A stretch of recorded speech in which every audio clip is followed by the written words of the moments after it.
Hormis une pré-campagne, le parti au pouvoir cherche par tous les moyens des arguments pour convaincre la population malgache de prendre parti pour la révision constitutionnelle afin de pouvoir maintenir sa place au pouvoir.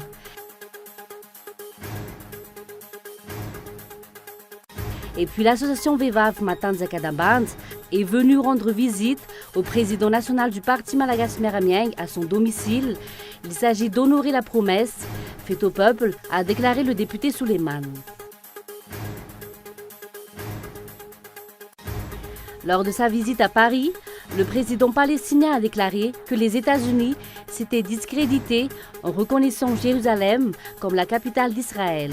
Il n'acceptera d'ailleurs aucun plan de paix de la part de Washington.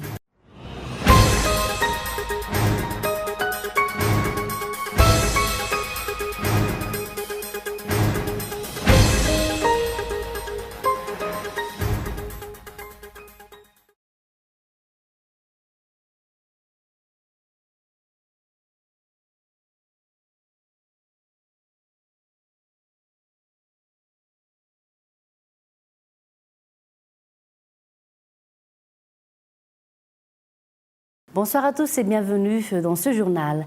À la une de l'actualité, hormis une pré-campagne, le parti au pouvoir cherche par tous les moyens des arguments pour convaincre la population malgache de prendre parti pour la révision constitutionnelle afin de pouvoir maintenir sa place au pouvoir. Reportage.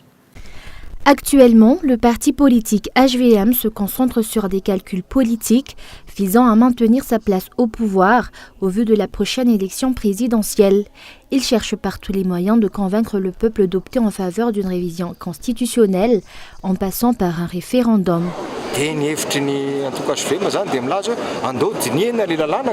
Le parti politique HVM pense que si cette constitution est défaillante, il faudra la modifier. Et si quelque chose doit être modifié dans la Constitution, il faudra passer par un référendum. Les fourberies des dirigeants continuent. L'Union européenne a averti le président de la République malgache au cours du dernier dialogue politique que dans les cas où le gouvernement persisterait à organiser un référendum à la place d'une élection présidentielle pour l'élection de 2018, il bloquerait leur financement d'après une source d'information fiable. Un point sur lequel le chef d'État était d'accord, et pourtant pas plus d'une semaine après cet entretien avec l'Union européenne et autres partenaires du pays, certains parlementaires et ministres tentent de convaincre la population malgache sur l'intérêt et la nécessité d'une révision constitutionnelle. Hormis cela, pour l'opinion publique, il y a conflit d'intérêts entre l'État et le parti HVM. Pour illustrer ce propos, le chef de région d'Anna Laming est le coordinateur régional du parti HVM. Après ce journal, vous pourrez suivre sur Cool TV l'analyse d'un juriste et d'un expert en relations internationales, tous deux invités de l'émission Ankitspu, aujourd'hui traitant du code électoral et d'un résumé des événements politiques de cette année 2017, mais également depuis la prise de pouvoir du président Eradjon Armampian. Toujours dans ce contexte, la mauvaise gouvernance d'un État décourage des citoyens à participer au processus électoral et à la vie politique. D'après le CAMEF CNOE, c'est une des raisons qui font que le taux de participation aux élections ne dépasse pas les 50% à Madagascar. De nombreux points doivent encore être revus en matière d'éducation citoyenne. Il revient également à la société civile d'éduquer les citoyens afin que ces derniers s'impliquent plus dans les affaires publiques. Il est également du devoir de la société civile de garder un œil sur chaque démarche de la procédure électorale. Des efforts considérables restent à faire dans ce domaine et pour cela, la société civile a besoin du soutien du gouvernement. Passons maintenant à un tout autre sujet. L'association Vevav Matanzak Adaband est venue rendre visite au président national du parti malagasy Miaramieng à son domicile. Il s'agit d'honorer la promesse faite au peuple, a déclaré le député Souleymane. Et ce n'est pas la première fois que ce député a conduit une telle équipe pour une visite de la capitale. Reportage de Gaëtan Adjiatslav. Ces femmes membres de l'association Vevav Matanzak sont originaires d'Amband. Elles sont venues visiter la capitale et après une rencontre avec le président de l'Assemblée nationale, ont rendu visite au président national du parti politique malagasy Miaramieng. Mahamoudou Souleymane, député élu à Amband, membre du VPMMM, et Malagasy Miaramieng leur a servi de guide. Cette visite fait partie de la concrétisation d'une promesse faite à cette association.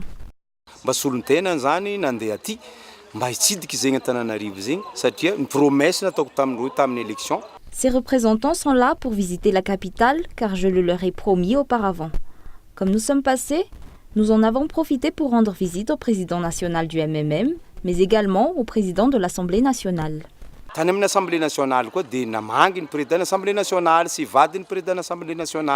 Ces femmes mettent en valeur la culture malagasse à travers la danse et le chant qui font la particularité du Sambran. Ce n'est pas la première fois que ce député d'Ambanz a emmené une association pour une visite telle que celle-ci. Et il ne s'arrête pas aux frontières de la capitale, mais visite également d'autres provinces.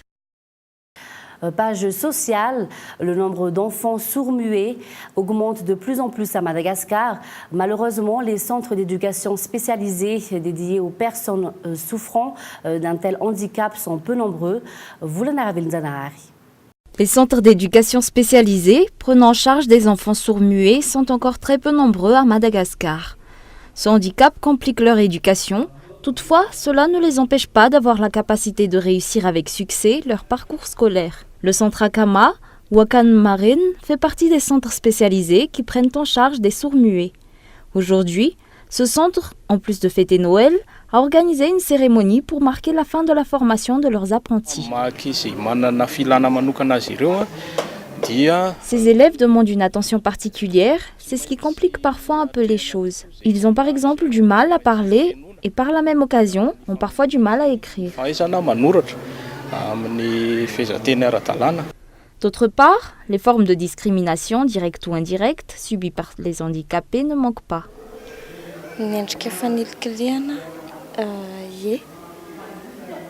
La plupart du temps, cette discrimination apparaît sous une forme indirecte.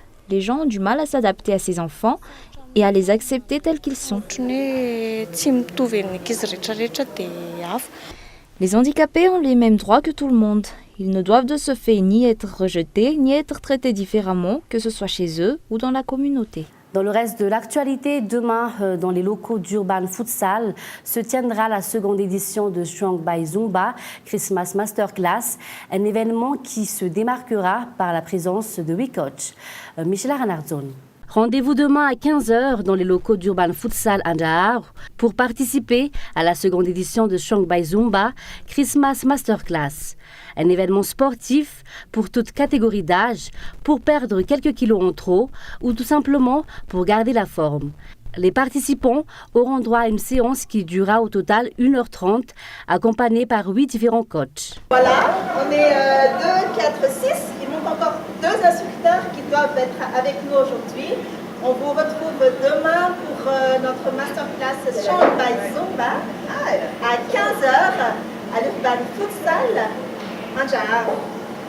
Donc il y aura Lalande, Yasna, Asmina, Christelle, Sandra et moi, Oul, et la dernière, Voilà.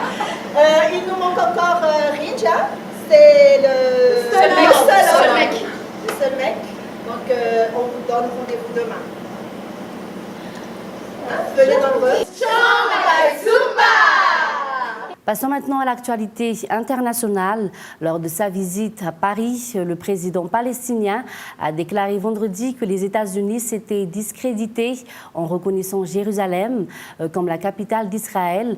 Il n'acceptera d'ailleurs aucun plan de paix de la part de Washington. Écoutez. La question israélo-palestinienne a été évidemment au cœur de nos échanges. J'ai rappelé au président Abbas que je n'approuvais pas la décision prise par le président américain sur Jérusalem. Et je réaffirme ici mon attachement au droit international, à la relance d'un processus politique et l'objectif qui est d'instaurer une paix juste, durable, essentielle à la stabilité entre Israéliens et Palestiniens.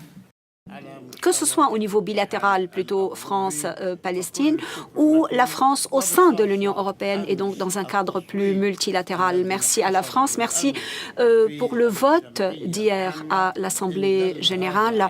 Et cela montre très clairement que vous, Monsieur le Président, que la France, Monsieur le Président, est le pays de la liberté, de la démocratie, et cela a montré également que l'ensemble de l'Europe se tient du côté du droit et de la justice, qui sont en très forte demande au Moyen-Orient. Et enfin, le chef du gouvernement espagnol a assuré vendredi qu'une période de dialogue s'ouvrait en Catalogne après la victoire du camp séparatiste régional. Il n'a pas répondu à la main tendue par l'ex-président de la région. Les détails dans ce reportage de France 24. Depuis leur QG à Barcelone, les partisans de Carles Puigdemont réclament son retour. Le président destitué de la Généralité a fait campagne depuis Bruxelles où il est exilé depuis fin octobre. Sa formation, Ensemble pour la Catalogne, arrive en tête des indépendantistes qui obtiennent en tout 70 sièges sur 135 au Parlement régional. Carles Puigdemont a salué une victoire indiscutable. Rajoy et ses alliés ont perdu. Ils ont reçu une claque de la part des Catalans. Ils ont perdu le plébiscite qu'ils recherchaient, légaliser l'article 155. La Catalogne n'en veut pas de cet article 155. Les Catalans ont toutefois désigné le parti libéral anti-indépendance Ciudadanos comme première force politique. À lui seul, il obtient 37 sièges, soit 3 de plus que la formation de Carles Puigdemont. Pour sa candidate Inés Arrimadas, c'est un signal fort adressé à l'Europe. Aujourd'hui, 1 100 000 courageux ont transmis un message au monde, et pas seulement à la Catalogne. Cela veut dire que les Catalans se sentent catalans, mais aussi espagnols et européens, et nous continuerons ainsi. Au total, les formations unionistes représentent plus de 52% des voix, soit plus que les indépendantistes. Mais la loi électorale catalane prévoit un système de pondération des voix qui avantage les régions rurales, où les indépendantistes sont très implantés, d'où leur victoire en siège. Dans un communiqué, l'Union européenne a fait savoir que les résultats du vote de ce jeudi ne changeraient pas sa position sur la crise catalane. On termine avec un bref rappel des titres. Hormis une pré-campagne, le parti au pouvoir cherche par tous les moyens des arguments pour convaincre la population malagasy de prendre parti pour la révision constitutionnelle afin de pouvoir maintenir sa place au pouvoir.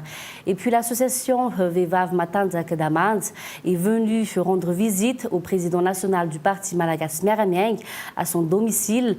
Il s'agit d'honorer la promesse faite au peuple, a déclaré le député Souleymane.